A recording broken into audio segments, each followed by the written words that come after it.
ડભોઈમાં સ્થાનિક સ્વરાજ્યની ચૂંટણીને લઈને ભારે ઉત્સાહપૂર્વક માહોલ જોવા મળી રહ્યો છે। લગ્નગાળો ચાલતો હોવા છતાં મતદારો ઉત્સાહપૂર્વક ભાગ લઈ મતદાન કરવા માટે પહોંચી રહ્યા છે।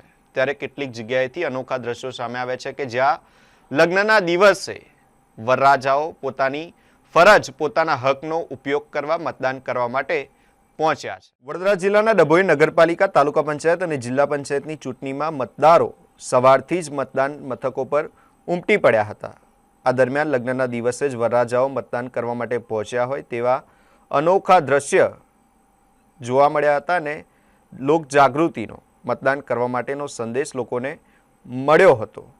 ડભોઈના વોર્ડ નંબર 9ના મતદાર રવિકુમાર વિજયભાઈ ભાટિયા પોતાના લગ્ન પૂર્વે પીઠી ચોડેલી હાલતમાં આદર્શ માધ્યમિક શાળા પટેલવાડી ખાતે મતદાન કરવા માટે પહોંચ્યા હતા।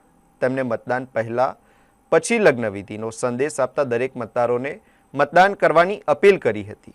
તાલુકા પંચાયતની ભિલોડિયા બૂથ ઉપર યુવરાજસિંહ શિવસિંહ ચાવડાએ પણ મતદાન કર્યું હતું, જ્યારે સિનોર બૂથ ઉપર જિલ્લા પંચાયતની ચાણોદ બેઠક માટે અન્ય એક વરરાજા મતદાન કરવા માટે પહોંચ્યા હતા।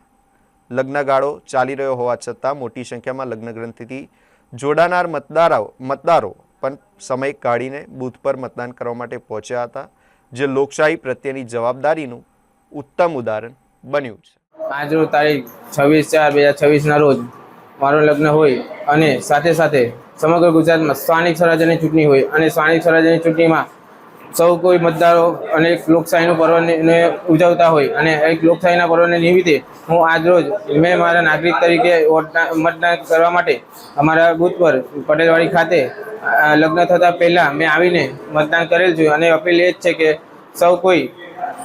સૌ કોઈ નાગરિકો બધા જ પોતપોતાની ઘરેથી નીકળીને 100% મતદાન થાય એનું મેં આખા ગુજરાતના નાગરિકોને મેં અપીલ કરું છું।